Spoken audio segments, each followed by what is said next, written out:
오늘도 우리 주님께 나아가서 기도를 배웁시다. 우리 한번 화면 한번 띄워주시겠어요?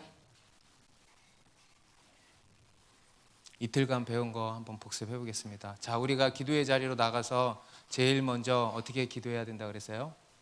우리의 기도를 가르쳐 주십시오. 우리의 기도를 위해서 기도합니다. 그래서 우리의 기도를 인도해 주시고 또 우리의 기도를 도와주십시오. 그리고 하나님 아버지의 이름을 부르는 것입니다. 하나님 아버지, 하늘에 계신 우리 아버지, 그 이름을 부를 때 주님이 들으시고 하나님과 거룩한 연결이 일어난다 그랬습니다. 믿으십니까?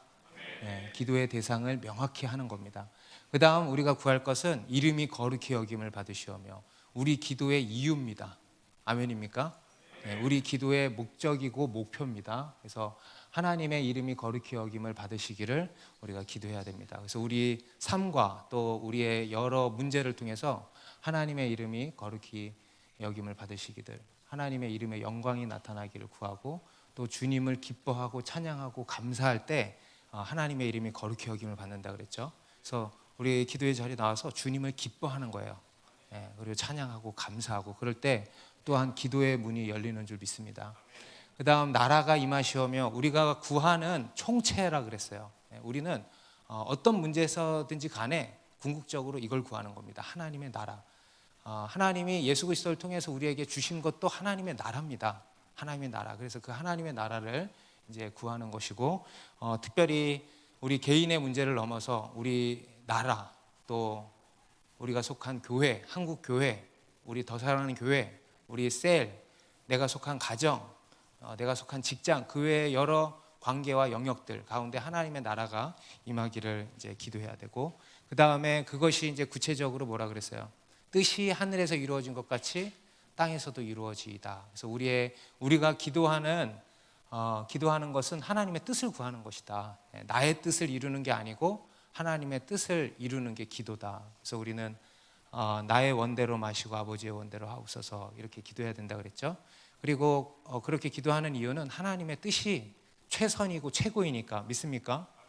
그래서 이게 잘 안 된다 그러면 이거 가지고 이제 씨름을 해야 되는 거예요. 그리고 내가 알지 못하는 하늘에서 이루어진 뜻을 보이시고 이루시옵소서. 우리 예레미야 33장 3절처럼 내가 알지 못하는 크고 은밀한 일을 내게 보이리라 이제 하셨습니다. 그래서 그러한 뜻을 또한 구하는 겁니다. 그 다음에 이제 우리 어제 했던 게 우리의 필요를 이제 또한 구할 수 있어야 된다 그랬죠. 그래서 오늘 우리에게 일용할 양식을 주시옵고, 우리의 모든 필요를 다 아시고 또 우리에게 관심이 많으신 하나님, 그리고 후히 주시는 하나님, 그 하나님께 기도하는 겁니다. 그래서 우리의 필요와 또 영혼의 유익을 따라서 가장 좋은 것으로, 그리고 가장 좋은 만큼 주신다 그랬죠. 그래서 우리도 기도를 할 때 그것을 고려하고 기도할 수 있어야 됩니다. 그리고 또 그렇게 기도하는 것은 단순히 구하는 것이 아니고 우리의 고백이라 그랬죠. 어떤 고백입니까? 하나님만이 우리의 공급자이시다. 그래서 우리는 예전에는 우리가 할 수 없는 일에 대해서만 구했다면 이제는 할 수 있는 일에 대해서도 구하는 겁니다. 곧 모든 일에, 다만 모든 일에 기도와 간구로 너희 구할 것을 감사함으로 아뢰라 그랬잖아요. 그래서 우리는 사소한 것들까지도 이제 기도하는 겁니다. 그래서 우리 그리스도인에게는 당연한 것이란 없습니다. 당연한 건 없어요. 모든 것이 다 하나님으로부터 나오는 것이고 하나님의 은혜고 하나님의 기적인 것입니다. 그래서 그러한 우리 라이프 스타일이 우리 그리스도인의 라이프 스타일이다, 이러한 고백이라 그랬습니다. 그리고 이제 오늘은, 어제는 우리 육신의 필요를 구하는 기도를 이제 했다면 오늘은 우리 영혼을 위한 이제 기도를 하라고 하시는 건데, 특별히 우리 영혼의 보호를 위해서 기도하라고 하십니다. 그런데 그 영혼의 보호를 위한 기도 이전에 먼저 한 가지 중요한 기도를 가르치시는데 바로 죄사함의 기도예요. 죄사함의 기도. 우리 12절 말씀 같이 읽겠습니다. 시작.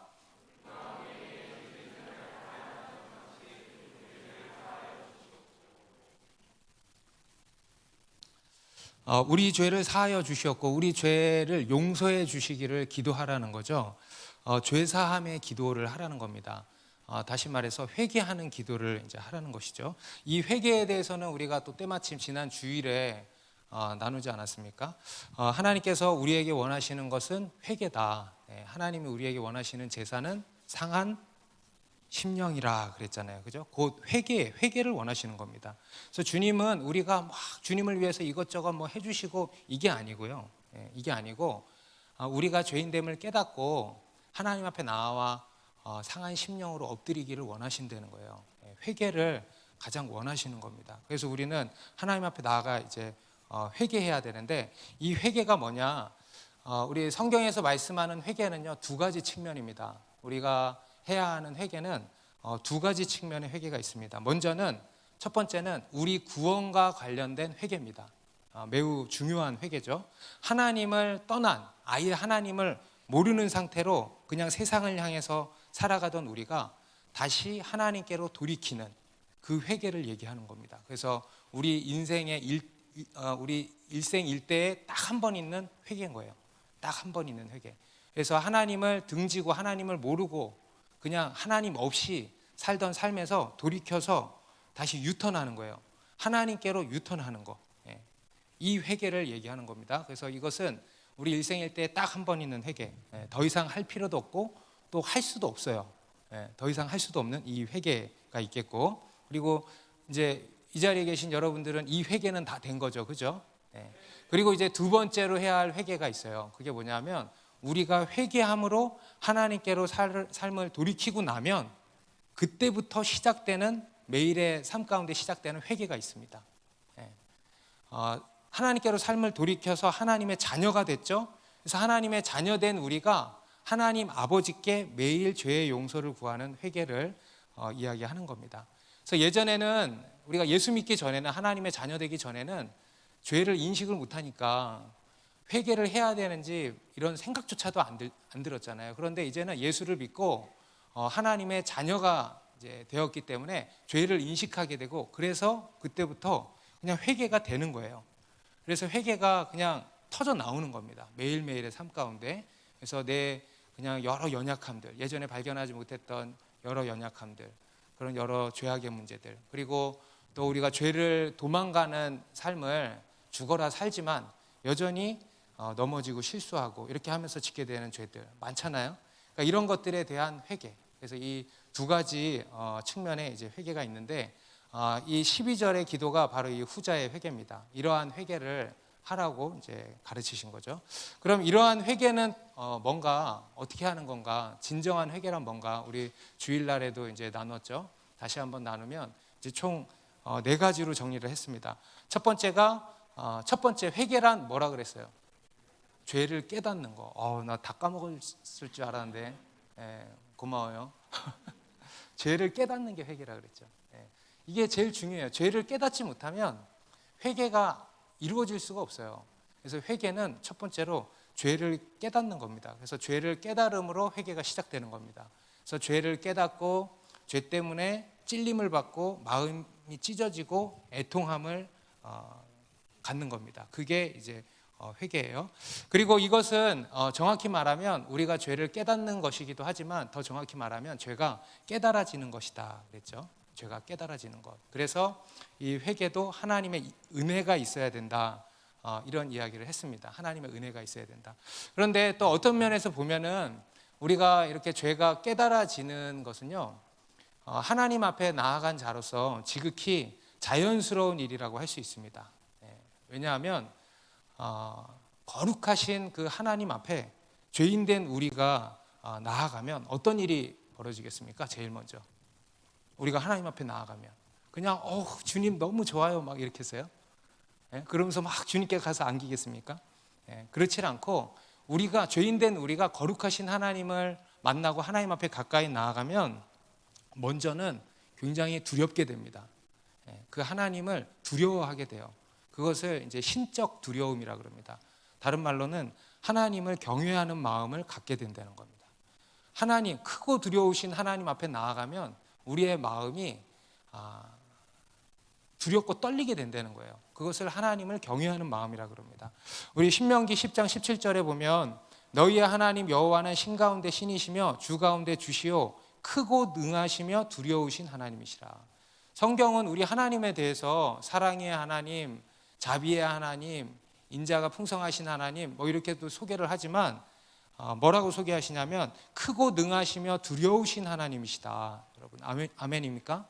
네. 여러분 두려우신 하나님이시래요. 그러면 우리가 하나님 앞에서 어떻게 해야 되겠습니까? 두려워해야 되는 거예요. 네.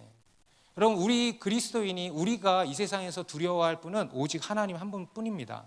네. 성경은 우리에게 마땅히 두려워해야 할 이 하나님만 두려워하라고 말씀을 합니다. 우리 마태복음 10장 28절에도 몸은 죽여도 영혼은 능히 죽이지 못하는 자들을 두려워하지 말고 오직 몸과 영혼을 능히 지옥에 멸하실 수 있는 이를 두려워하라.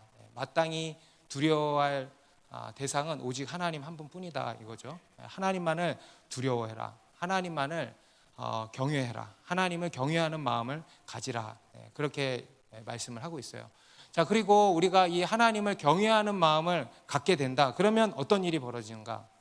우리의 죄가 보이기 시작한다는 겁니다. 죄가 인식이 돼요. 그래서 죄가 경계되고 죄가 미워지고 그리고 죄가 또 한편으로 무서워지게 되는 겁니다. 죄를 조심하게 되는 거예요. 그리고 또 죄로 인한 절망에도 빠지는 거예요. 내 죄로 인한. 내 죄로 인해서 애통함이 생기고 아파하게 되고 어찌할꼬 하면서 그야말로 하나님 앞에 거꾸러지게 된다는 겁니다. 이게 하나님 앞에서 선자의 자연스러운 반응인 겁니다. 우리 이사야서에도 보면은 이사야 선지자가 이사야서 6장 5절에 하나님의 현현 앞에서 어떤 고백을 하냐면 이렇게 고백합니다. 그때 내가 말하되 화로다 나여 망하게 되었도다. 나는 입술이 부정한 사람이요 나는 입술이 부정한 백성 중에 거주하면서 만군의 여호와이신 왕을 배웠음이로다 하였더라. 여러분 이사야 선지자가 입술이 부정해봐야 얼마나 부정하겠습니까? 그렇죠? 선지자인데 대선지자인데 하나님 말씀을 전하는 그 당시 최고의 설교가고 최고의 그런 경건의 사람이었을 텐데 이 이사야 선지자가 자기 입술이 부정하다라는 것을 자각하게 되고 화로다 나는 망하게 되었다 이렇게 고백을 한 거예요. 그냥 고백한 게 아니고 이런 고백이 터져 나온 겁니다. 그래서 이게 죄인된 우리가 거룩하신 크고 두려우신 하나님 앞에 섰을 때의 반응이라는 겁니다. 베드로도 예수님 처음 만났을 때 이렇게 반응을 했어요. 주여 나를 떠나소서 나는 죄인이로소이다. 이것은 베드로가 막 그냥 한 얘기가 아니고요. 그냥 터져 나온 고백인 거예요. 저도 한 7년 전에 다시 하나님께로 돌아온 적이 있어요. 그 전에 오랜 동안 하나님께 나아가지 않다가 한 6, 7년 전쯤에 그냥 누가 오라 그러지도 않았는데 제가 문득 제 인생에 대해서 생각을 하다가 문득 하나님을 찾게 됐습니다. 그래가지고 제가 새벽에 그냥 눈이 떠져서 제 스스로 집 앞에 교회를 찾아간 거예요. 그리고는 그 교회 작은 교회였는데 그 지하에 새벽 기도하는 곳을 제가 찾아간 거예요. 가니까 한 2분 정도가 앉아서 기도하고 계시더라고요. 제가 그때 그 자리에 탁 무릎 꿇고 앉았는데 저도 모르게 눈물이 펑펑펑펑 쏟아지면서 누가 가르치지도 않았는데 제 입에서 뭐가 터져 나왔는지 아세요? 회개가 터져 나왔어요. 누가 가르치지도 않았는데 그냥 저도 모르게 터져 나오더라고요. 하나님 잘못했습니다. 하나님 이거 잘못했고 저거 잘못했고 요거 잘못했고 그리고 그 다음 날도 가고 그 다음 날도 갔거든요. 그 다음 날 여전히 그동안의 죄악들이 생각나는 대로 다 쏟아져 나오는 거예요. 누가 해야 된다 그렇게 얘기하지도 않았고 누가 시키지도 않았고 어디서 해야 된다고 보지도 않았는데 그냥 제가 그렇게 반응을 하는 거예요. 이게 거룩하신 하나님 앞에서 죄인된 우리가 섰을 때 나타나는 아주 자연스러운 반응이고 매우 중요한 특징이라는 겁니다. 곧 하나님을 향한 경외심을 갖게 되는 거예요. 크고 두려우신 하나님이니까 그 하나님 앞에 섰으니까 크고 두려운 마음이 생기는 겁니다. 그리고 내 죄가 보이는 거예요. 과거에 보이지 않았던. 그리고 그 죄로 인해서 회개가 터져 나오는 겁니다. 그래서 우리는 하나님께 죄가 깨달아지는 은혜도 구해야 된다 그랬잖아요. 그렇죠? 주일날 그랬잖아요. 그런데 죄가 깨달아지는 은혜도 구해야 되지만 사실 더 먼저 뭘 구해야 되냐면 하나님을 향한 경외심을 구하시기 바랍니다. 이게 먼저예요. 죄가 깨달아지는 은혜가 부어지려면요 하나님을 만나야 되는 거예요. 그리고 하나님을 경외하는 마음이 부어져야 되는 겁니다. 이게 먼저예요. 하나님을 경외하지 못하는 사람은요, 자기 죄를 깨달을 수가 없거든요. 그러니까 하나님을 경외하는 마음이 먼저 부어져야 되는 겁니다. 그래서 우리는 하나님을 경외하는 마음을 먼저 구하는 겁니다. 이건 너무너무 중요한 거예요. 우리 첫째 날에 이름이 거룩히 여김을 받으시오며 라고 우리가 기도하는 것을 배우지 않았습니까? 그에 대해서 이름이 거룩히 여김을 받으시오며 라는 것은 우리가 주님을 기뻐하고 찬양하고 감사하는 것이다 그랬잖아요. 그죠? 그런데 그 앞에 한 가지 덧붙여야 돼. 바로 주님을 두려워하는 겁니다. 이름이 거룩히 여김을 받으시오며 라고 하는 기도는요, 주님을 기뻐합니다, 찬양합니다, 감사합니다라는 고백 이전에 주님을 경외합니다라는 고백이에요. 원래 이걸 제가 첫날 하려고 그랬어요. 근데 양도 너무 많고 요 뒷부분에서 죄사함의 기도에서 하는 게 좋을 것 같아서 제가 일로 놓은 겁니다. 그런데 이거는 너무너무 중요한 겁니다. 너무너무. 지금까지 중요한 것들 많이 했죠. 그죠? 정말 너무 많았죠. 그죠? 그런데 그 중에서 제일 중요한 거를 꼽아라. 비교할 건 아니지만 저는 하나님을 경외하는 마음을 꼽겠습니다. 여러분, 우리는요, 하나님을 경외하는 마음을 가져야 돼요. 하나님을 경외하는 마음 없이 기도하면 안 돼요. 하나님을 경외함으로 나아가려는 겁니다. 하나님을 경외함으로. 여러분, 우리 신앙에 있어서 하나님을 경외함이 결여되면요, 그 신앙은 참 신앙이 아니에요. 그 믿음은요, 참 믿음이라고 할 수 없습니다. 그런 믿음은요, 굉장히 위험한 믿음입니다. 여러분, 이 세상에서 하나님을 두려워하지 않는 사람이 두려워하지 않는 것이 제일 무서운 거 아니겠습니까? 그런데 하나님을 믿는다고 하는 하나님의 백성이 하나님을 두려워하지 않는다. 이거보다 더 무서운 건 없는 겁니다. 이거보다 더 위험천만한 것은 없는 겁니다. 하나님을 두려워하지 않는 사람들이야말로 정말 위험천만한 사람들이에요. 이 세상 사람들이 그렇죠. 여러분, 예배도 마찬가지입니다. 우리 예배에 하나님을 경외함이 없다. 그것은 진정한 예배가 아니에요. 오히려 그것은 매우 위험한 예배입니다. 여러분, 구약 시대에 이스라엘 백성들 제사를 드렸잖아요. 그 제사 드릴 때 자칫 잘못하면 제사장들이 어떻게 됐어요? 죽었어요. 하나님의 거룩하심과 우리 인간의 죄의 문제가 처리되지 않고 만났을 때 그냥 즉사해버렸어요. 그렇게 무서운 거예요. 하나님의 영광, 하나님의 거룩이라는 것은요, 한편으로 죄인된 우리 입장에서는요, 그렇게 무서운 것입니다. 이스라엘의 마지막 사사였던 엘리 제사장, 그 가문이 망하지 않았습니까? 하나님의 심판을 받았잖아요. 엘리 제사장의 가문이 심판받은 궁극적인 이유를 꼽으라면 바로 이겁니다. 하나님을 경외함이 없어요. 그것도 제사장들이. 그것만큼 위험천만하고 무서운 게 없다는 거예요. 여러분, 생각을 해보세요. 제사장들이 하나님을 경외함이 없다. 그것만큼 이 세상에 무서운 건 없어요. 그렇죠? 여러분, 제사장은요, 하나님을 잘 아는 사람들이에요. 그리고 잘 알아야 되는 사람들입니다. 그렇죠? 그리고 엘리도 그렇고 엘리의 아들들도 그렇고 지식적으로는 신학교도 나오고 하나님을 너무 잘 알았을 거예요. 그런데 그들은 하나님을 알았어요? 몰랐어요? 몰랐어요. 여러분, 하나님을 머리로만 아는 것만큼 무서운 게 없습니다. 여러분, 하나님을 안다는 것은요, 하나님을 경외한다는 거예요. 여러분, 우리가 하나님을 안다는 것은 하나님을 두려워할 줄 알아야 되는 거 아니겠습니까? 하나님을 경외한다는 거예요. 근데 하나님을 향한 경외함은 없고 그냥 머리로만 아는 거예요. 그러니까 그 짝이 난 거예요. 다윗이 하나님의 법궤를 다시 모셔오는 과정 속에서 매우 불미스러운 일이 일어났죠. 우사라고 하는 사람이 그 법궤를 자칫 실수로 만졌다가 그 자리에서 즉사했습니다. 그리고 다윗이 모든 시도를 다 내려놔요. 그것은 물론 우사가 잘못한 거죠. 그런데 더 근본적으로 문제가 뭐냐면 그 당시에 우사만 잘못한 게 아니고 다윗부터 해서 이스라엘 백성들 가운데 하나님을 경외함이 결여되어 있었던 겁니다. 하나님을 경외함이. 물론 그렇게 직접 나오진 않지만 우리가 그 과정과 그리고 후에 다윗이 다시 시도하는 그 과정을 비교해서 살펴보면은 확연한 차이를 느껴요. 완전히 달라요. 몇 걸음에 한 번씩 번제를 드립니다. 걸음걸음 신중에 신중을 다해요. 근데 그 전에는 어땠어요? 결여됐어요. 나름 다윗이 한다고 했지만 여전히 결여돼 있었던 거예요. 왕이 하나님을 경외하는 마음이 결여되어 있는데 그 나라 백성들은 어떻겠습니까? 그 전체가 영적인 분위기가 그랬다는 거예요. 그래서 하나님이 그렇게 치신 거예요. 그래서 하나님을 경외함이 결여되었기 때문에 이제 그러한 재앙이 이제 일어난 겁니다. 우리의 사도행전 5장에도 보면 아나니아와 삽비라 사건이 나오지 않습니까? 그 당시에 초대교회에 큰 부흥이 일어났던 때예요. 초대교회에 사람들이 막 너무 기쁨이 넘쳐났어요. 막 치유와 온갖 기적들이 다 일어나고 하나님의 말씀이 흥황하고 믿는 사람들이 막 하루에도 몇천 명씩 생기고 엄청난 그런 부흥이 일어났던 거죠. 그런데 그때 이 아나니아와 삽비라 사건이 터져버린 겁니다.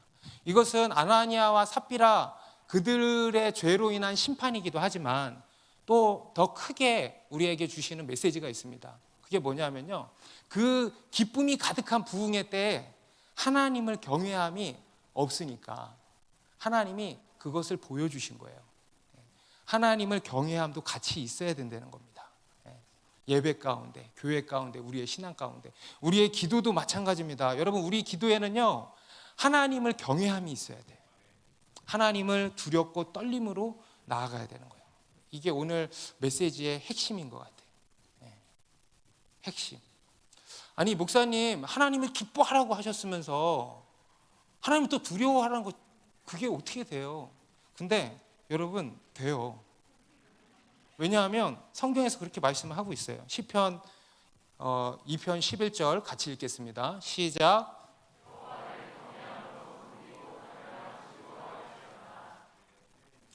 된다는 거예요, 안 된다는 거예요? 여러분, 우리 하나님은 신실하십니다. 우리가 못할 걸 시키시지 않아요. 되니까 하는 거예요. 되니까. 그리고 안 돼도 되게 해야 되겠죠. 떨며 즐거워할지어다. 아멘. 다시 한번 따라합시다. 떨며 즐거워할지어다. 여러분, 떨기만 하면 안 되고 즐거워하기만 해도 안 되고 떨며 즐거워할지어다. 이거 두 개가 다 돼야 돼. 그래서 하나님을 기뻐하면서도 동시에 하나님을 경외하는 마음을 가져야 된다. 그래서 우리가 이름이 거룩히 여김을 받으시오며라고 하는 기도는요, 주님을 경외합니다. 그리고 주님을 기뻐합니다. 주님을 찬양합니다. 주님 감사합니다. 이 고백인 거예요. 우리 느헤미야 1장에도 보면은요, 아주 위대한 느헤미야의 기도가 나옵니다. 우리 느헤미야 1장 보면 이 느헤미야의 기도에도 보면은요, 이 하나님을 경외하는 마음으로 가득 차 있다는 것을 우리가 볼 수 있습니다. 느헤미야 1장 5절에 이렇게 기도를 시작합니다. 이르되 하늘의 하나님 여호와 크고 두려우신 하나님이여, 주를 사랑하고 주의 계명을 지키는 자에게 언약을 지키시며 긍휼을 베푸시는 주여 간구하나이다. 이렇게 시작하죠. 크고 두려우신 하나님이여, 이렇게 시작하는 거예요. 그리고 그 기도의 끝을 또 보겠습니다. 11절. 주여 구하오니 귀를 기울이사 종의 기도와 주의 이름을 경외하기를 기뻐하는 종들의 기도를 들으시고, 주의 이름을 경외하기를, 마찬가지 주님을 두려워하는 마음을 얘기하는 거예요. 경외하기를 기뻐하는 종들의 기도를 들으시고. 그러니까 이 느헤미야의 기도는요, 앞뒤가 뭘로 둘러싸여 있어요? 하나님을 경외함으로 둘러싸여 있는 거예요. 곧 하나님을 경외함이 그 기도 전반에 깔려 있다는 겁니다. 우리의 기도도 그렇게 되길 바랍니다. 하나님을 경외함이 우리 기도에 꽉 차기를 바랍니다. 우리 신앙에 꽉 차고 우리의 예배에도 꽉 차길 바라요. 우리의 찬양 가운데도 꽉 차길 바랍니다. 우리의 셀 가운데도 꽉 차길 바랍니다.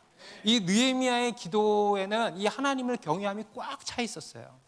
하나님이 이 느헤미야의 기도를 들어주시지 않았습니까? 하나님이 기쁘게 들으셨을 것 같아. 왜? 하나님을 경외하는 마음으로 꽉 차 있으니까. 그리고 이렇게 크고 두려우신 하나님 앞에 나아가니까 어떤 일이 일어나냐? 마찬가지 그 뒤에 6절 7절에 느헤미야의 기도를 보겠습니다. 이제 종이 주의 종들인 이스라엘 자손을 위하여 주야로 기도하오며 우리 이스라엘 자손이 주께 범죄한 죄들을 자복하오니 주는 귀를 기울이시며 눈을 여시사 종의 기도를 들으시옵소서. 나와 내 아버지의 집이 범죄하여 주를 향하여 크게 악을 행하여 주께서 주의 종 모세에게 명령하신 계명과 율례와 규례를 지키지 아니하였나이다. 회개가 터져 나온 거예요. 크고 두려우신 하나님 앞에 서니까 먼저 자신들의 죄가 깨달아지고 그 죄를 자복하게 된다는 겁니다. 회개가 터져 나온다는 거예요.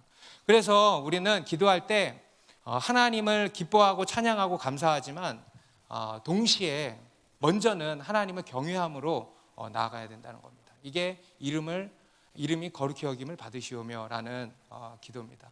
여러분, 우리는 우리 신앙에 있어서 여러 회복이 필요하죠. 그죠?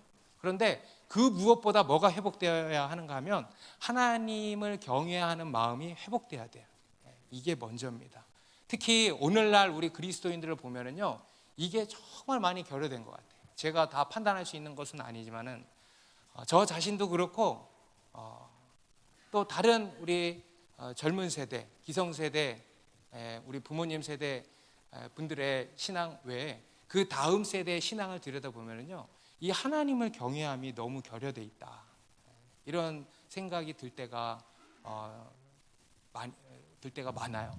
실제로 우리 교회에서도 이렇게 지체들을 보면 정말 어떤 사람들은 신앙생활을 10년, 20년 하고 사역도 하고 하는데 하나님을 경외함에 대한 개념 자체가 없는 것 같은 사람도 있어.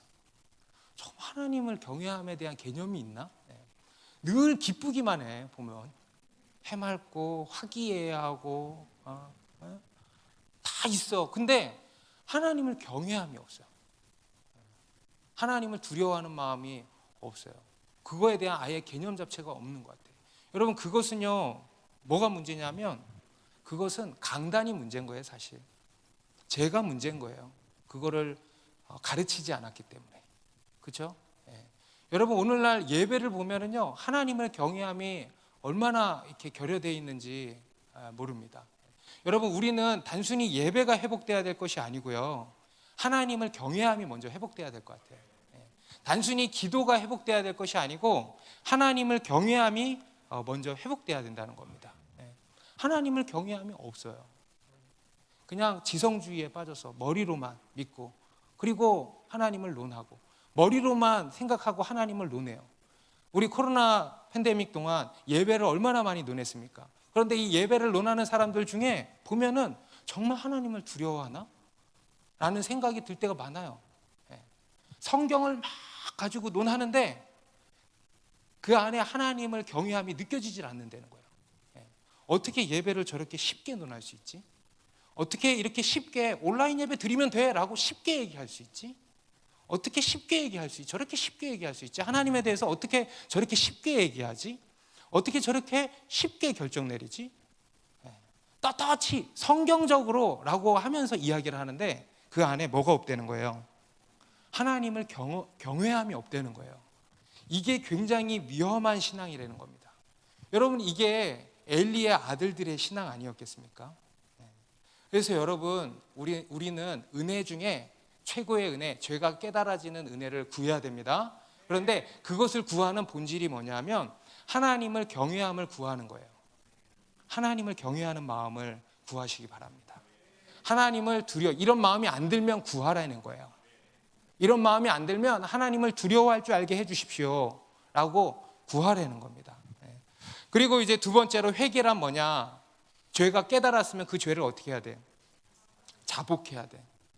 방금 봤던 느헤미야의 기도처럼 죄를 자복했잖아요. 우리 주일날에도 세례 요한 앞에 사람들이 나와서 세례를 받을 때 어떻게 했다 그랬어요? 자기 죄를 자복했다 그랬잖아요. 그래서 회개는요, 깨닫기만 하고 끝나면 안 되겠죠. 그에 대해서 시인하고 자복해야 돼.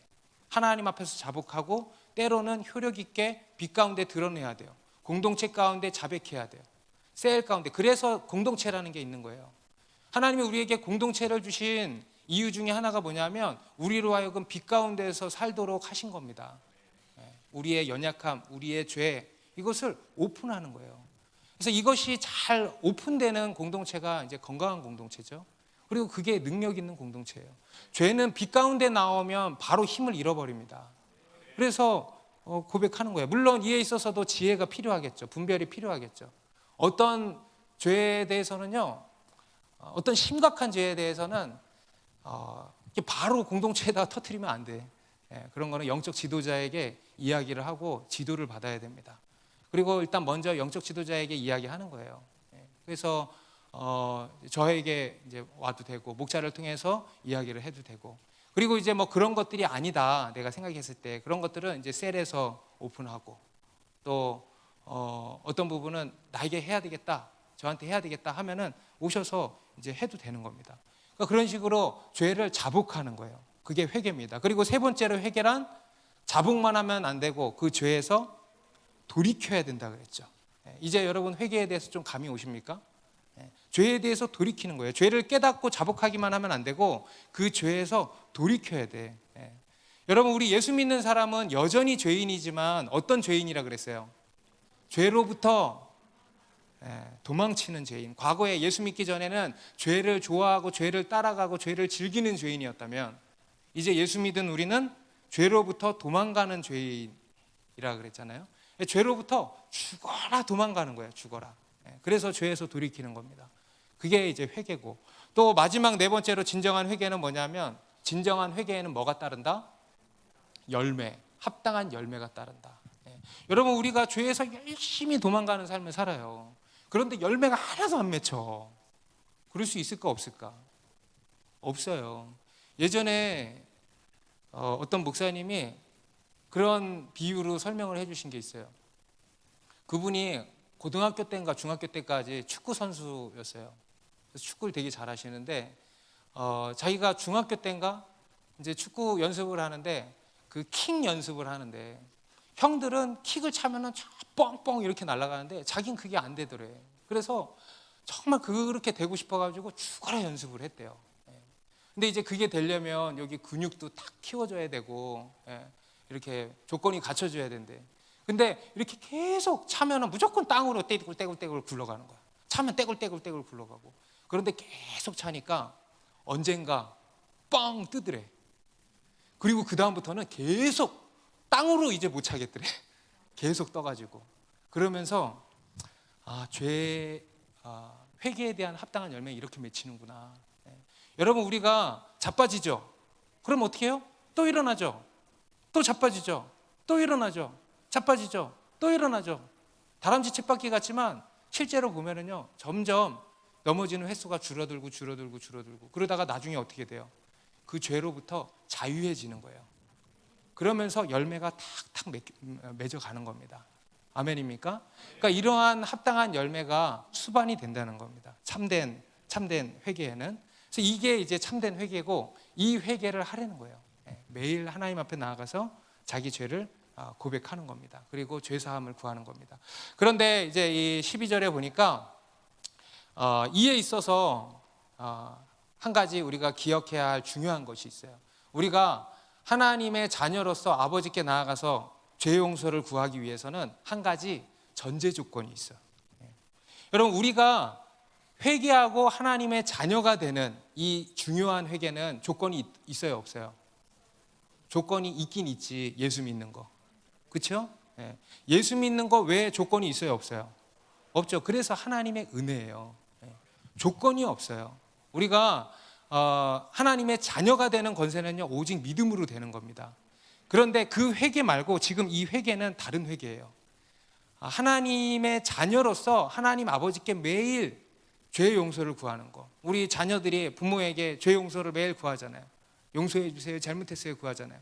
그런 하나님과 부모 자식 관계가 된 다음에 하는 이 회개는요, 이 회개는 회개를 하거나 용서를 받는 데 있어서 조건이 있어요. 믿습니까? 믿습니까? 여러분, 믿으셔야 돼요. 성경에서 말씀하는 거예요. 어떤 조건이냐? 바로 따라합시다. 우리가 우리에게 죄 지은 자를 사하여 준 것 같이. 뭐예요? 용서예요. 용서. 이게 조건이에요. 믿습니까? 조건이 있다. 믿습니까? 여러분, 회개에는 조건이 있어요. 뭐라고요? 용서예요. 용서. 하나님의 자녀가 되는 회개는 조건이 없어요. 그건 은혜예요. 그런데 하나님과 관계가 맺어져서 이제 하나님과의 관계 속에서 죄를 회개하고 용서받고, 이건 다 관계잖아요. 그죠? 이에 있어서는요, 조건이 있어요. 그게 뭐냐면 용서라는 거예요. 용서. 여러분, 아까 회개도 은혜라 그랬죠. 우리가 회개하려면요, 은혜가 필요해요. 죄가 깨달아지는 은혜, 회개가 되는 은혜, 이런 은혜가 필요한데 그 은혜가 부어지려면 용서해야 돼. 다시 말해서 용서하지 않잖아요. 누군가를 마음의 감옥에 가두잖아요. 미워하거나 복수해야지 하거나 마음속으로 죽이거나 또는 싫어하거나 나랑 다르다고 싫어하거나 재수없어 하거나 쟤는 왜 저래? 하고 정죄 판단하거나 이게 다 마찬가지예요. 이게 다 마음의 감옥에 가두는 거예요. 여러분 그런 마음의 감옥에 가두고 있죠, 사람들. 그죠? 근데 그렇게 용서하지 않으면 회개할 수 없다는 거예요. 하나님이 우리의 죄를 용서만 안 해주실 뿐만 아니라 그냥 아예 회개하는 은혜가 부어지지를 않는다는 거예요. 이해되십니까? 여러분 이게 영적인 법칙이고 원리라는 겁니다. 그래서 우리는 회개하기 이전에 먼저 뭐가 있어야 돼? 용서가 있어야 돼. 용서가 먼저예요. 우리는 이 12절의 말씀을요 늘 난해하게 생각합니다. 아니 죄를 용서해 주셨는데 죄를 용서해 주신 것처럼 우리도 죄 지은 자를 용서하게 해주십시오 라고 해야 순서가 맞는 거 아닌가? 라고 생각이 들죠. 오역 아닌가라는 생각도 들고 아니었나 보네. 근데 여러분 이게 맞아요. 여기서의 회개는요 그 회개고 그 회개에는 조건이 있다는 겁니다. 바로 용서라는 거예요. 우리가 용서하지 않으면 우리가 하나님 앞에 나아가 죄를 회개하고 사함받고 하는데 상당한 지장이 생긴다는 거예요. 상당한 지장이 생긴다. 우리 예수님께서는요 기도에 대해서도 말씀을 많이 하셨지만 뭐에 대해서도 말씀을 많이 하셨을까? 용서하라는 얘기도 정말 많이 하셨습니다. 우리 마태복음 18장을 보면 21절부터 35절에 보면은요 이 용서에 대해서 말씀합니다. 베드로가 21절에 이렇게 묻습니다. 그때 베드로가 나와 이르되 주여 형제가 내게 죄를 범하면 몇 번이나 용서하여 주리이까? 7번까지 하오리이까? 예수께서 이르시되 내게 이르노니 7번뿐 아니라 7번을 70번까지라도 할지니라. 490번이죠. 490번. 그냥 끊임없이 용서하라 이거예요. 그리고 이제 23절부터 보면은 한 가지 비유가 나와요. 그게 뭐냐면 한 빚진 사람이 얼마 빚졌다 그러냐? 10,000달란트 빚졌대. 10,000달란트. 10,000달란트 빚진 사람이 이제 그 주인에게 빚을 못 갚아가지고 주인이 저 감옥에다 가둬넣어라 하니까 한 번만 봐주십시오. 한 번만 봐주십시오. 하니까 안 된다. 제발 봐주십시오. 해가지고 주인이 그래 봐줄게. 그리고 봐줬단 말이에요. 근데 이 사람이 용서받고 탕감받고 집에 돌아가는 길에 누구를 만나냐면 자기가 얼마래 100데나리온을 꿔준 동료를 만난 거야. 100데나리온. 여러분 100데나리온이라 함은 100데나리온과 그리고 10,000달란트가 이게 비교하면 얼마나 되냐 하면은 5,000만 대 100이래. 5,000만 대 100. 50만 대 1이라는 거예요. 이것도 별로 안 와닿죠. 우리 돈으로 치면은 50억 탕감 받았는데 10,000원 꺼준 사람 멱살 잡은 거야. 50억 대 10,000원. 내가 50억 탕감 받았는데 10,000원 꺼준 사람 멱살 잡은 거예요. 그러니까 이 소식을 들은 주인이 다시 부른 거야. 다시 부른 거예요. 그래 불러서 어떻게 했어요? 다시 가뒀어. 믿습니까 여러분? 그렇게 된다는 거예요. 그러면서 35절 같이 읽습니다. 너희가 각각 마음으로부터 형제를 용서하지 아니하면 나의 하늘 아버지께서도 너희에게 이와 같이 하시리라. 용서하지 않으신다는 거예요. 여러분 믿으십니까? 여러분 믿으세요. 성경의 말씀입니다. 우리가 용서하지 않으면요 우리는 회개할 수 없고 용서받을 수도 없어요. 특히 이 예수님께서는요 이 용서에 대해서 얘기하실 때 예배와 기도와 연결해서 말씀을 많이 하셨습니다. 오늘 본문만 봐도 오늘 본문이 주기도문이잖아요. 그 다음 절 14절에 무슨 말씀이 나오냐? 너희가 사람의 잘못을 용서하면 너희 하늘 아버지께서도 너희 잘못을 용서하시려니와 너희가 사람의 잘못을 용서하지 아니하면 너희 아버지께서도 너희 잘못을 용서하지 아니하시느니라. 지금 기도에 대해서 가르치는데 뭘 얘기하고 계세요? 용서에 대해서 얘기하고 계시는 거예요. 마태복음만이 아니에요. 마가복음 11장도 봅시다. 24절 25절에 그러므로 내가 너희에게 말하노니 무엇이든지 기도하고 구하는 것은 받은 줄로 믿으라. 그리하면 너희에게 그대로 되리라. 이거 우리가 잘 아는 말씀이죠. 이 말씀 붙들고 우리가 기도하잖아요. 그런데 그 다음 절에 뭐라 그러냐면 서서 같이 읽습니다. 서서 기도할 때에 아무에게나 혐의가 있거든 용서하라. 그리하여야 하늘에 계신 너희 아버지께서도 너희 허물을 사하여 주시리라 하시니라. 뭐라 그래요? 서서 기도할 때 뭐 하라 그래요? 용서하라는 거예요. 용서하라. 용서하라. 혐의가 있다는 것은 세번역 성경에는 서로 등진 일이 있거든. 여러분 그런 사람들 있잖아. 교회에서도 있잖아. 등진 사람들 있잖아. 그죠? 쟤 왜 쟤 나랑 너무 안 맞아. 나랑 안 맞아. 쟤는 왜 저렇게 기도해? 좀 조용히 하면 안 돼? 쟤는 뭐야 저거? 방울 소리가 왜 저래? 막 이러면서. 그 외에 뭐 등등등등등 마음에 가두게 막 다 가둬버려. 등진 일이 있거든. 그러면은 용서하라는 거예요. 그거부터 풀어야 된다는 거예요. 기도할 때. 예배에 대해서도 여러분 시간 관계상 다 찾아보진 않겠지만 예배에 대해서도 하나님께서 그런 말씀, 예수님께서 그런 말씀 하시지 않았습니까? 그래서 우리는 기도하기에 앞서서 뭐 해야 된다? 용서해야 된다. 아시겠습니까? 그럼 우리는 어떻게 용서해야 되는가? 우리 앞에 회개도 살펴봤지만 우리 간단하게 용서도 살펴봅시다. 우리 그리스도인의 용서는 어떻게 이루어지는 것인가? 별 아무 생각이 없었죠, 여러분. 그냥 용서해야지. 근데 여러분 세상에서 하는 용서와 우리 그리스도인의 용서는요 근본적으로 다르겠죠. 그죠? 특히 뭐가 다를까요? 용서의 원동력이 달라. 용서하는 뿌리가 다르다는 거예요. 근거가 다르다는 거예요. 세상에서 용서는 누가 베푸는 겁니까? 용서를 내가 베푸는 거잖아요. 내가 용서해 줄게. 그래, 그것도 뭐 훌륭해요. 그런데 우리 그리스도인의 용서는요 뿌리가 나에게 있지 않아요. 뿌리가 어디에 있습니까? 하나님께 있어요. 다시 말해서 예수 그리스도의 십자가에서부터 흘러나오는 겁니다. 그래서 우리 그리스도인의 용서는요 예수 그리스도의 십자가의 은혜로 하는 용서예요. 그래서 우리는 오직 예수 그리스도의 십자가의 은혜로만 용서할 수 있는 겁니다. 뭐냐? 먼저는 예수 그리스도의 십자가의 은혜로 누가 용서받았어? 내가 용서받았죠. 그리고 그 용서로 용서하는 거예요. 예수 그리스도의 십자가의 은혜로 받은 용서로 용서하는 거예요. 여러분 그 용서로 용서 안 될 죄가 있을까 없을까? 없어요. 여러분 우리가 예수 그리스도의 은혜로 얼마나 큰 만달란트를 우리가 탕감받았단 말이에요. 그죠? 그런데 우리에게 죄 지은 사람은요 고작 그냥 100데나리온이야. 만 원이야 만 원. 50억 탕감받았는데 우리는 비교가 안 되잖아요. 그죠? 그러니 우리가 용서 못할 죄는 없다는 겁니다. 그리고 두 번째로 우리의 용서는 뭐냐면 첫 번째는 예수 그리스도의 십자가의 은혜로 용서하는 거고 두 번째는 모든 것을 하나님께 맡김으로 용서하는 거예요. 할 수 있겠습니까? 모든 것을 하나님께 맡기는 거예요. 여러분 우리는요 심판자가 아닙니다. 여러분 우리가 용서해야 되는 또 한 가지 이유는 뭐냐면 우리는 재판장이 아니에요. 우리는 누구를 정죄하고 판단하고 그리고 결정하고 할 권한이 없다는 거예요. 오직 심판자는 하나님 한 분뿐이라는 겁니다.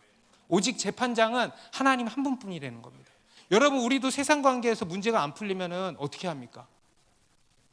재판정 앞으로 가잖아요. 사람들도 이 세상도 그런데 그죠? 원리가 똑같은 거예요. 여러분 우리가 안 되면요 우리는 누구한테 가야 돼? 하나님 앞에 나아가야 되는 거예요. 내가 아무리 피해자라 할지라도 저 인간이 나한테 어떻게 했는데 우리에게 죄진 자를 사해 주는 거잖아요. 우리에게 아무리 죄를 지었다 할지라도 그에 대해서 심판하는 것은 우리 몫이 아니라는 거예요. 그에 대해서 재판하는 것도 우리 몫이 아니라는 거예요. 우리는 어떻게 하냐? 하나님께 올려드리는 겁니다. 그래서 다시 하나님께 올려드림으로 용서하는 겁니다. 다시 따라해 봅시다. 하나님께 맡겨드림으로 용서한다. 그리고 세 번째, 나의 유익을 위해서 용서하는 거예요. 나의 유익을 위해서, 내가 살기 위해서. 여러분 우리가 누군가를 용서하지 않고 마음의 가독에 가둬 그러면 그 사람이 참 손해보겠다. 그죠? 그 사람이 너무 아프고 밤에 잠도 못 자고 그러겠다. 그죠? 아니에요. 누구 손해야? 내 손해야. 여러분 그쵸? 어제도 잠 못 잔 이유가 뭐예요? 어제도 요새 잠이 안 오는 이유가 뭐예요? 마음의 감옥에 가둬놓고 있어서 그래요. 누구 손해라고요? 내 손해야, 내 손해. 네. 그래서 나의 유익을 위해서 여러분 용서하세요. 예수님이 우리에게 용서하라고 하는 이유가 뭐냐면 너를 위해서 해라. 그게 네가 사는 길이다. 네. 아까 우리 마태복음 18장에 나온 그 사람 보세요. 용서하지 않으니까 자기가 갇히잖아. 네. 여러분 우리가 용서하지 않으면요 다른 사람 마음에 감옥에 가두면은요 내가 갇힌다는 거예요. 그래서 용서하는 겁니다. 다시 첫 번째, 예수 그리스도의 십자가의 은혜로 용서하는 거예요. 그 용서로 용서하는 겁니다. 그리고 두 번째로 하나님께 맡겨드림으로 용서하는 거예요. 그리고 세 번째로 누구를 위해서? 나를 위해서 용서하는 거예요. 이게 우리 그리스도인의 용서입니다. 이거를 알고 이 용서로 용서하시기 바랍니다. 네. 그러므로 여러분 먼저 용서하세요. 따라합시다. 먼저 용서. 우리 그리스도인의 삶은요 용서하는 삶이에요. 우리 그리스도인의 라이프 스타일이 기도라 그랬잖아요. 그죠? 우리의 삶은 기도하는 삶이라 그랬잖아요. 그런데 또 있어요. 용서하는 삶이에요. 그렇게 되시길 바랍니다. 네. 매일매일 7번이라도 70번 하루에 490번 올 한 해 그렇게 용서하는 한 해가 되기를 바랍니다. 그게 하나님의 은혜를 입은 우리에게서 나타나는 우리에게서 두드러지게 나타나야 하는 특징이에요. 은혜를 입은 자에게서 용서받은 자에게서 나타나야 하는 특징이 뭐겠습니까? 용서예요. 용서. 그래서 여러분 용서하세요. 지금 마음의 감옥에 있는 사람들 오늘 이 시간에 다 석방시킵니다. 다 석방, 무조건 석방. 예. 머리로 잘 아까 세 가지를 잘 생각하세요. 예. 누군가 미운 사람이 있거나 싫어하는 사람이 있거나 재수 없거나 뭐 다 그런 거 있어요. 다 오늘 용서하기 바랍니다. 그래서 여러분 이거를 꼭 기억하시기 바랍니다. 용서와 회개도 한 세트입니다. 예. 우리 기쁨과 기도와 감사가 한 세트라 그랬죠. 그렇죠? 여러분 이게 한 세트가 이제 돼야 돼. 그냥 기도하면 안 돼. 나는 이제부터 기뻐하고 기도하고 감사할 거야. 이게 한 세트야. 근데 또 한 세트가 뭐냐면 용서와 회개도 한 세트야. 그래서 여러분 앞으로 회개하는 게 아니고 용서하고 회개하세요. 아시겠죠? 그래야 용서를 받는 겁니다. 여러분 이게 회개에 대한 분명한 개념입니다. 회개에 대한 분명한 개념을 가져야 돼요. 회개는 우리의 삶이라는 거예요. 회개는 우리의 삶이에요. 그리고 참된 회개의 4단계 했죠. 그리고 용서와 회개는 한 세트다. 용서와 회개의 세트. 네. 이러한 회개의 개념을 잘 기억하시기 바랍니다. 그리고 이제 13절로 넘어가서 우리는 우리 죄에 대해서 회개해야 하지만 또 앞으로 지을 죄에 대해서 막 미리 회개하는 사람들이 있어. 근데 그럴 필요는 없고 그런 쓸데없는 일은 하지 말고 앞으로 지을 죄의 여지에 대해서 죄의 가능성에 대해서는 보호하는 기도를 하라는 거예요. 내일 지을 죄에 대해서 주님 미리 회개를 용서를 구합니다. 이런 거 하지 말고 내일 지을 죄의 여지 가능성에 대해서 보호를 구해야 돼. 보호를. 13절 같이 읽습니다. 시작.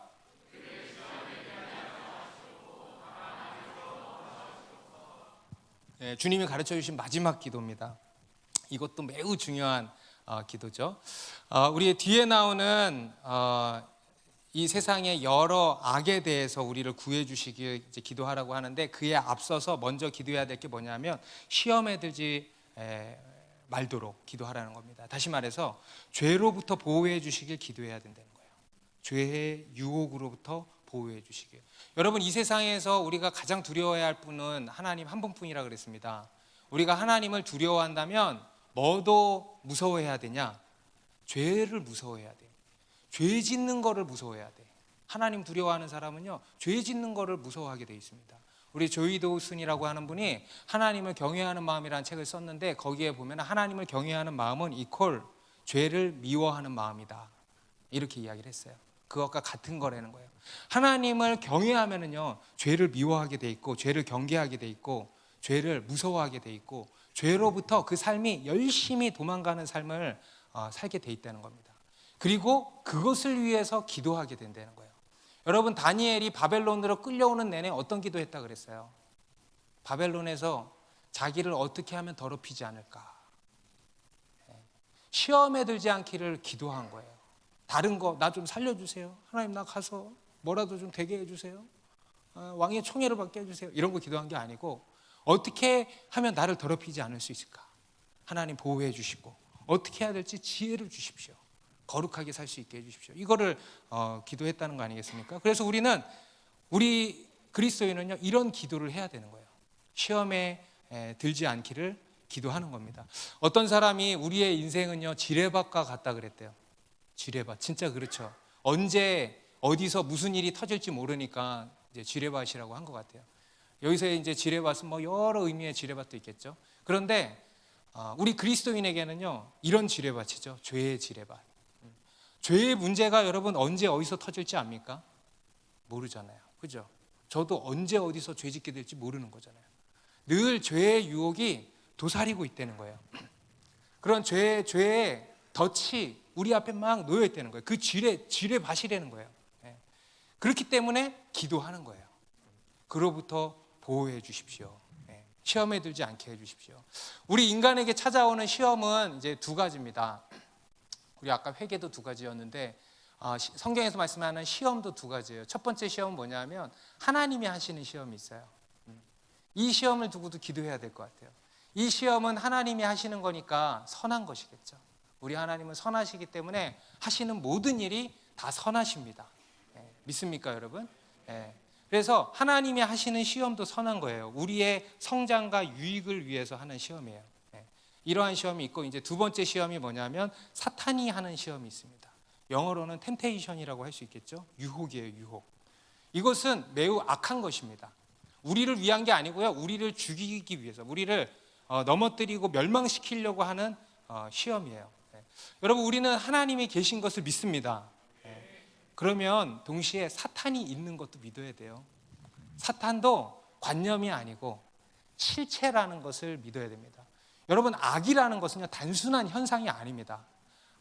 악도요 성경은요 이 악에 대해서 인격화하고 있어요. 악도 분명한 어떤 실체라는 겁니다. 사탄도 실체예요.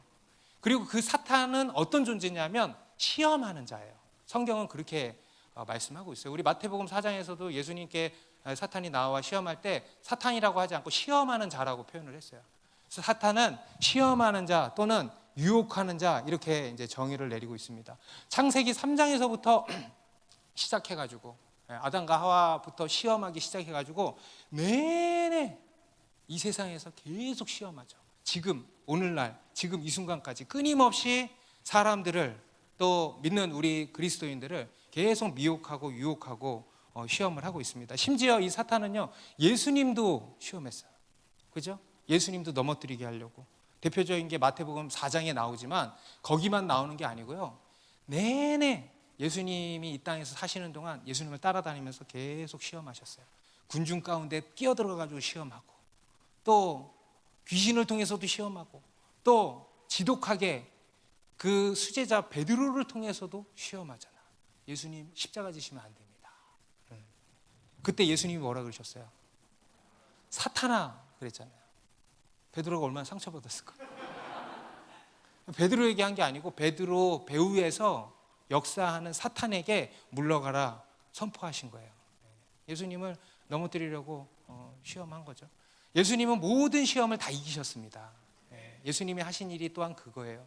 그런데 어떻게 이기셨냐면요. 어떻게 이기셨냐면 기도로 이기셨어요. 물론 예수님은 기도하지 않고도 이기실 수 있겠지. 그런데 기도로 이기셨어요. 겸손하신 거예요. 하나님 아버지를 의지하시는 거죠. 그리고 두 번째로 우리에게 보이시는 거예요. 시험은 이렇게 이기는 거야 라고 보여주시는 거예요. 바로 기도하셨다는 겁니다. 대표적인 게 겟세마네 동산에서의 기도 아니겠습니까? 이 겟세마네 동산에서의 기도는요 그야말로 영적인 전쟁이었고 시험을 이기는 기도였습니다. 그래서 마태복음 26장 41절에 제자들에게 이렇게 말씀하셨죠. 시험에 들지 않게 깨어 기도하라. 마음에는 원이로되 육신이 약하도다 하시고. 시험에 들지 않게 깨어 기도하라. 시험에 이기도록 기도하셨다는 거예요. 그리고 그렇게 기도하라는 겁니다. 여러분 우리가 해야 하는 이 죄와의 싸움은요 다 기도의 자리에서 하는 겁니다. 기도의 자리에서, 모든 것이요 기도의 자리에서 다 결판난다 그랬잖아요. 그죠? 우리가 죄와의 싸움에서 이기고 지는 것도 어디서 결정난다? 기도의 자리에서 결정나는 거예요. 여러분, 예수님이 모든 시험을 이기고 십자가에 못 박혀서 죽으시고 다 이루었도다 하실 수 있었던 것은 어디서 결정난 겁니까? 겟세마네 동산에서 벌써 결정이 난 거예요. 베드로가 다 굴기 전에 3번 예수님을 부인하고 실패했잖아요. 어디서 결정난 거예요? 겟세마네 동산에서 결정난 거예요. 기도의 자리에서 깨어있지 못하고 잠든 거잖아요. 그래서 기도의 자리에서 승리하면 이기는 것이고, 기도의 자리에서 승리하지 못하면 지는 거예요. 그래서 여러분, 우리는 어디에 힘을 써야 되겠어요? 기도에 힘을 써야 되는 거예요. 기도의 자리에서 모든 승패가 결정되는 거예요. 여러분이 하고 있는 일, 여러분의 공부, 사역, 직장일, 그 외 모든 육아와 가정과 모든 게 다 어디서 나? 기도의 자리에서 결판난다. 그래서 여러분, 기도의 자리로 나오는 거예요. 매일 와서 1시간씩 기도해서 기도줄을 붙잡아 보세요. 되어지는 은혜로 우리는 살게 될 것입니다. 자, 그러면 우리는 어떻게 시험에 들지 않기를 기도할 수 있는가? 오늘 진짜 많이 하네. 중요한 거 정말 많이 하죠. 자, 어떻게 시험에서 이길 수 있기를 기도할 수 있는가? 첫 번째로는요, 이 시험을 감지할 수 있어야 돼. 이 시험을, 여러분, 우리 삶에 일어나는 모든 일들은요 다 영적인 것들입니다. 그래서 눈에 보이는 그게 전부가 아니에요. 어떤 일들은요 이런 사탄의 공격인 것들이 있다는 거예요.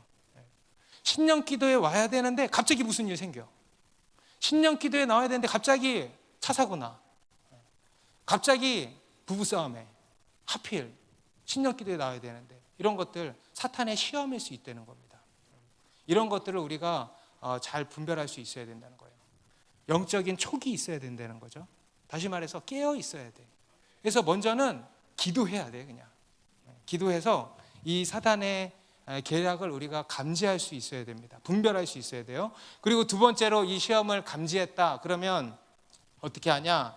우리 13절의 말씀처럼 주여 시험에 들지 말게 하옵소서 라고 기도할 수도 있지만, 그 기도도 강력하겠지만, 여러분 기도는 다 강력하니까 그 기도도 강력하겠지만, 특별히 우리에게 그것을 선포하고 꾸짖고 다스릴 수 있는 기도의 권세도 주셨다는 겁니다.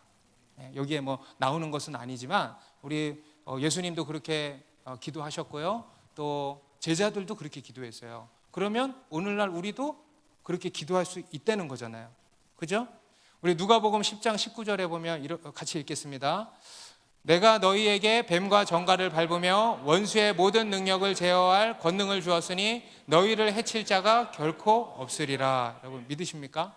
하나님은 우리에게 자녀되는 권세를 주셨습니다. 그런데 그 자녀되는 권세 안에는 뭐냐 하면 사탄을 이기는 권세도 주셨어요. 사탄의 모든 그 능력, 모든 그 권세를 제어할 수 있는, 이길 수 있는 권세도 우리에게 주셨다는 겁니다. 그래서 그 권세로 사탄을 우리가 대적할 수 있다는 거예요. 그리고 그 사탄을 꾸짖고 떠나가라고 선포할 수 있다는 거예요. 그래서 이제 우리를 향한 죄의 유혹을 우리가 다스리고 이길 수 있는 겁니다. 먼저는 죄의 유혹이 오지 않기를 우리가 기도해야 돼요. 이런 것도 기도해야 됩니다. 그리고 이렇게 기도하면은요 어느 정도 방어를 할 수 있다는 거예요. 죄의 유혹으로부터 지켜보호해 주십시오. 여러분 이런 거 기도 잘 안 하죠? 그런데 이제는 하라는 거예요. 하면은 상당 부분 막을 수 있다는 거예요. 하지만 모든 것을 다 막을 수는 없겠죠. 그러면 그거에 대해서는 우리가 잘 이겨나갈 수 있기를 우리가 기도하는 겁니다. 그리고 무엇보다 우리가 예수 이름 권세로 선포하고 꾸짖는 거예요. 예수의 이름으로 떠나갈지어다. 우리 가정 가운데 역사하는 모든 원수마귀의 계계는 떠나갈지어다. 이렇게 선포할 수 있는 겁니다. 그리고 마지막으로 악에서 구하시옵소서 기도하라 그럽니다. 악에서, 여기서의 악은요 이제 악의 세력이죠. 또는 악한 자들. 여러분 주변에 여러분을 괴롭히는 악한 자들 있죠. 그리고 또 여러분을 괴롭히는 악한 일들 있죠. 이러한 모든 것, 우리를 둘러싸고 있는 죄악으로 만연한 이 세상에 만연하고 있는 그 모든 죄악들을 얘기하는 겁니다. 그 악에 우리가 둘러싸여 있잖아요. 물론 우리 내면의 악도 포함되어 있겠지만 이것은 앞에 벌써 이야기를 한 것 같아요. 시험에 들지 말게 하옵시며, 여기에 다 포함이 되어 있는 거고, 여기서의 악은 우리 외부에 우리가 당하는 그 악한 일들을 이제 얘기하는 겁니다. 그래서 그로부터 건져달라는 거예요. 이게 여러분 아마 우리 기도의 상당 부분일걸요. 여러분들이 기도하는 이유 중에 상당 부분이 이런 거 아니겠습니까? 실제로 성경에 보면은 성경에 많은 사람들이 한 기도가 다 이런 기도입니다. 성경에 아마 대부분의 기도가 다 이런 기도일걸요. 시편의 기도도 그렇죠. 우리 성경의 구약 성경의 기도들 보세요. 열왕기에 나오는 기도들 보세요. 이게 그 다른 민족들의 침략과 그리고 압제와 또 뭐 그 외에 여러 불의함, 질병도, 여러분 질병도 악입니다. 질병과 이런 것으로부터 우리를 구해 주십시오. 모르드게와 에스더가 하만의 괴계로부터 우리를 구해 주십시오. 금식하며 기도했잖아요. 다니엘과 세 친구들 그 바벨론 안에서 여러 모함, 악이잖아요. 그죠? 그 악에서 구하여 주시길 기도한 겁니다. 그리고 실제로 그에 대해서 하나님이 응답해 주신 거예요. 신약의 교회도 마찬가지입니다. 우리 사도행전 12장에 보면은 헤롯 왕이 손을 들어 교회를 건드렸어. 그래서 야고보를 참수시키고 베드로도 죽이려고 감옥에 가뒀어. 그때 교회가 어떻게 했습니까? 기도한 거예요. 무슨 기도했겠어요? 악에서 우리를 구하여 주십시오. 악에서 우리를 구하여 주십시오. 그렇게 기도했더니 하나님께서 천사를 보내셔서 베드로를 빼내시고, 그리고 그 다음에 어떻게 했어요? 헤롯을 치셨죠. 벌레 하나 가지고. 헤롯이 충이 먹혀 죽었잖아요. 하나님의 심판이었습니다. 악에서 구하여 주옵소서. 신실하게 하나님이 들어주신 거예요. 여러분 다윗도 그런 기도를 많이 했을 겁니다. 그죠? 다윗을 쫓아오는 이 사울이라고 하는 원수, 그에 대해서 하나님께 계속 기도했을 거예요. 악에서 나를 구해 주십시오. 그리고 실제로 구해 주셨죠. 그러한 것들을 얼마나 많이 경험했겠습니까? 그래서 시편 23편 5절에서 이렇게 고백을 하는 거예요. 주께서 내 원수의 목전에서 내게 상을 차려주시고 기름을 내 머리에 부으셨으니 내 잔이 넘치나이다. 내 원수의 목전에서 상을, 진수성찬을 차려주셨다. 구원을 베풀어 주셨다라는 거죠. 여러분 우리 하나님은요 악에서 우리를 구원해 주시는 구원자십니다. 예수 그리스도를 통해서 근본적인 악인 죄에서 우리를 건져주셨죠. 그러면 그 외에 다른 파생되는 악으로부터도 우리를 건져주신다는 거예요. 그래서 우리는 삶 속에서 여러 형태로 악을 경험하잖아요. 지금도 여러분 악을 경험하고 있죠. 그죠? 뭐 받아야 될 돈 못 받고 있고, 그죠? 또 누가 나를 괴롭히고 있고 모함하고 있고 뭐 등등등 이런 불의를 지금 경험하고 있는 거예요. 온갖 거짓과 그런 것들이 난무하고 있는 세상에서 우리가 악을 경험하고 있는 겁니다. 그 가운데에서 구하라는 거예요. 악에서 나를 구하여 주십시오. 그러면 하나님이 들어주신다는 겁니다. 이런 기도도 하라는 겁니다. 그리고 또 더 나아가서 나 개인의 문제만이 아니고 우리가 첫날에도 얘기했지만 악에서 구해 주시길 기도해야 되는 거, 우리 나라를 위해서도 기도해야 돼. 우리나라가 얼마나 악에 빠져 있습니까? 그죠? 얼마나 죄악에 빠져 있습니까? 그것을 위해서도 우리가 기도해야 돼요. 여러분 하루에 낙태가 3,000번이 일어난대요. 우리나라에. 안 믿어지죠? 저도 안 믿어져요. 옛날부터 알고 있었던 사실이지만 자살이 하루에 37명인가? OECD 국가 중에서 오랜 동안 1위라 그러잖아요. 그 외에 얼마나 죄악들이 많이 일어나고 있습니까? 동성애와 공산주의와, 여러분 공산주의는요 적그리스도입니다. 공산주의의 본질은요 무신론이에요. 하나님을 인정하지 않아요.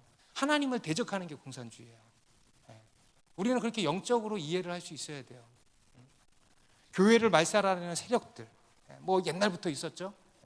이러한 것으로부터 우리가 기도해야 된다는 거예요. 교회가 기도해야 된다는 거예요. 하나님, 이 하만의 계략으로부터 우리를 구하여 주시옵소서. 그리고 또 우리가 속한 여러 공동체를 위해서도 우리가 기도해야 되겠죠. 우리 에베소서 6장 12절입니다. 같이 읽습니다. 우리의 씨름은 혈과 육을 상대하는 것이 아니요 통치자들과 권세들과 이 어둠의 세상 주관자들과 하늘에 있는 악의 영들을 상대함이라. 여러분 우리의 씨름은요 눈에 보이는 것과의 싸움이 아닙니다. 다 사단의 세력과의 싸움이에요. 그것을 볼 수 있는 눈이, 영적인 눈이 열려야 되고 그것과 기도로 우리가 싸울 수 있어야 된다는 겁니다. 이렇게 예수님이 기도하라고 하신 거예요. 우리 한번 띄워봐 주실까요? 주님이 가르쳐 주신 기도. 저기 3번에 세 번째 이제 주님을 경외합니다, 기뻐합니다, 찬양합니다, 감사합니다 고쳤고 이제 뒤에 덧붙였어요. 이따가 이거 가지고 같이 기도합시다. 우리 자리에서 일어나겠습니다. 기도합니다.